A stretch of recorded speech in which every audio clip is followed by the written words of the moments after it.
नमस्कार सकलके स्वागत जानाई आरो एकटी नतून भिडियोते आमी पीके।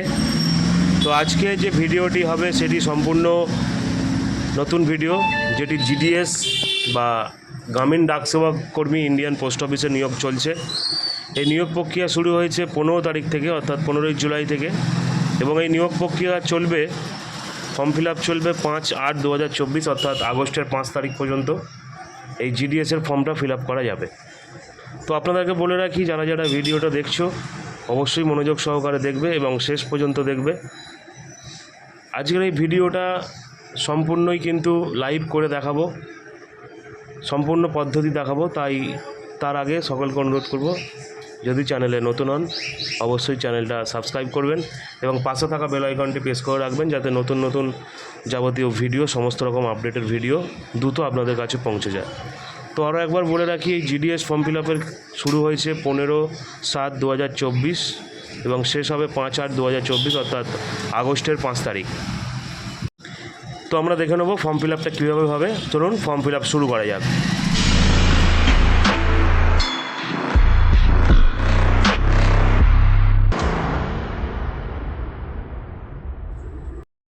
তো সবার প্রথমে ইন্ডিয়ান পোস্ট জিডিএস online.government.in বলে একটি ওয়েবসাইট খুলে নিতে হবে।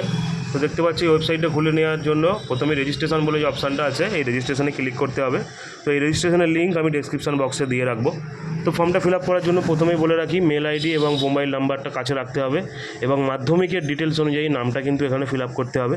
তো আমি এখানে মেল আইডি এবং ফোন নাম্বারটা ভেরিফাই করে সমস্ত ডিটেলসগুলো দিয়ে আপনাদেরকে পরের স্টেপে দেখাচ্ছি। আমি এখানে এবার সাবমিট করে দেখাবো।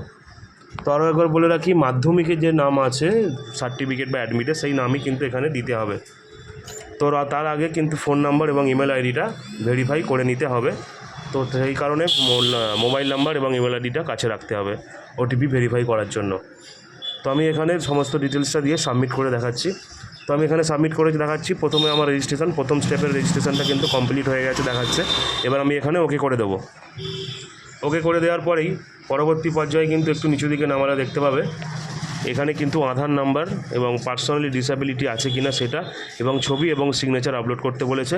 এবং আরও একটি অপশান এখানে চেয়েছে যে মাধ্যমিক পরীক্ষা আমি কোন ল্যাঙ্গুয়েজে দিয়েছি, মাধ্যমিক পরীক্ষা কোন ল্যাঙ্গুয়েজে দিয়েছি সেটা কিন্তু এখানে সিলেক্ট করতে হবে। তো আমরা যেহেতু ওয়েস্ট বেঙ্গল থেকে দিয়েছি সেই কারণে কিন্তু এখানে মাধ্যমিকের ল্যাঙ্গুয়েজটা বাংলা সিলেক্ট করে নেব। তো বাংলা সিলেক্ট করে নিলাম, বেঙ্গলি সিলেক্ট করে নেওয়ার পরে ছবি এবং সিগনেচারটা কিন্তু আপলোড করে দিতে হবে। তো আমি এখানে ছবি এবং সিগনেচারটা আপলোড করে পরবর্তী পর্যায়ে সাবমিট করে দেখাচ্ছি। তো দেখতে পাচ্ছ আমার ছবি এবং সিগনেচার যাবতীয় ডিটেলস কিন্তু দেওয়া হয়ে গেছে। এরপর আমি এখানেতে নেক্সটে ক্লিক করব এবং সমস্ত ডিটেলসটা আরও একবার ভালো করে মিলিয়ে নিয়ে দেখে নিয়ে সাবমিট বলে যে অপশানটা আছে সেই সাবমিট বলে অপশানটাতে ক্লিক করব। তার আগে চেকবক্সটাতে ক্লিক করে দিতে হবে। তো এখানে আমার রেজিস্ট্রেশন নাম্বার কিন্তু আমি পেয়ে গেছি। এবার আমি কন্টিনিউ করব, লগ ইন করবো। তো এখানে কন্টিনিউ টু অ্যাপ্লাই করলে এখানে স্টেট সিলেক্ট করে নিতে হবে। স্টেটটা সিলেক্ট করে নেওয়ার পরেই কিন্তু মোবাইলে তার একটা ওটিপি যাবে ফর্মটা ফিল আপ করার জন্য। তো এখানে আমার মোবাইল নাম্বারে একটা ওটিপি চলে এসেছে, সেই ওটিপিটা দিয়ে আমি এখানে নেক্সট বলে যে অপশানটা আছে সেটাতে ক্লিক করব।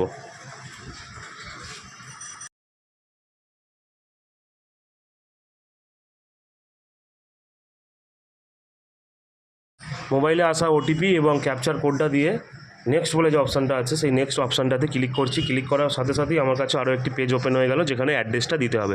তো এখানে অ্যাড্রেস দিতে হবে এবং মাধ্যমিকের সাবজেক্ট অনুযায়ী সমস্ত নাম্বারগুলো দিতে হবে। তো আমি এখানে অ্যাড্রেস এবং নাম্বারগুলো দিয়ে দিলাম। দিয়ে দেওয়ার পরে আমাকে আরও একটি পেজ ওপেন হলো, যেখানে ডিটেলসটা দেখাচ্ছে। দেখানোর পরেই এখানে আই হেয়ার বাই ডিক্লারেশন বলে যে অপশানটা আছে এটাতে একবার ক্লিক করে দিয়ে নেক্সট করলেই কিন্তু আমাকে প্রিফারেন্সগুলো সিলেক্ট করতে দিতে হবে, অর্থাৎ আমি কোন রিজিয়নে, কোন জেলা অনুযায়ী রিজিয়ন অনুযায়ী কিন্তু আমাকে প্রেফারেন্সগুলো সিলেক্ট করতে হবে। তো প্রেফারেন্সগুলো সিলেক্ট করা আমার হয়ে গেছে। আমি প্রেফারেন্সগুলো সিলেক্ট করে দেখিয়ে দিচ্ছি। আপনাদের কাছাকাছি যে পোস্ট অফিসগুলো আছে সেগুলো সিলেক্ট করে নেবেন। সিলেক্ট করে নেওয়ার পরেই একটু নিচু দিকে নামালে দেখতে পাবেন যে সাবমিটের একটি অপশান আছে। কাছাকাছি যে পোস্ট অফিসটা আপনার আছে সেটাকে 1 দেবেন এবং যেগুলো তারপরে আছে 2 দেবেন। এরকমভাবে কিন্তু প্রেফারেন্সগুলো সিলেক্ট করে নিতে হবে। তো প্রেফারেন্সগুলো সিলেক্ট করে নেওয়ার পরেই মেন যে কাজটি সেটা কিন্তু কমপ্লিট হয়ে যাবে। তো এই যে এবার নিচের দিকে একটু নামিয়ে ডিক্লারেশন বক্সটা ক্লিক করে দিতে হবে। ক্লিক করার পরেই সাবমিট বলে যে অপশানটা আছে সেখানে ক্লিক করতে হবে সেভ অ্যান্ড প্রসিড। এই সেভ অ্যান্ড প্রসিডে ক্লিক করলেই কিন্তু আমাদের ফর্ম ফিল আপটা কমপ্লিট হয়ে যাবে পুরোপুরি। তো ভিডিওটা শেষ পর্যন্ত দেখার জন্য সকলকে ধন্যবাদ জানাই এবং সকলকে অনুরোধ করব অবশ্যই বন্ধুদের সাথে শেয়ার করবে এবং ভিডিওটা ভালো লাগলে অবশ্যই একটি লাইক করবে। লাইক করলে আমাদেরও ভিডিও করতে ভালো লাগে। তো দেখতে পাচ্ছ ফর্ম ফিল আপ আমার কমপ্লিট। এখান থেকে শুধুমাত্র একটি প্রিন্ট আউট নিয়ে রেখে দিতে হবে। তো আবার রেজাল্টের সময় একটু দেখে নিতে হবে। তো ভিডিওটা কেমন লাগলো অবশ্যই জানাতে ভুলবে না। ফর্ম ফিল আপে যদি কোথাও কোনো অসুবিধা হয় অবশ্যই কমেন্ট করতে ভুলবে না। আমি কিন্তু কমেন্টের উত্তর দিতে থাকবো। সকলে ভালো থাকবে, সুস্থ থাকবে। দেখা হবে নতুন একটি ভিডিওতে।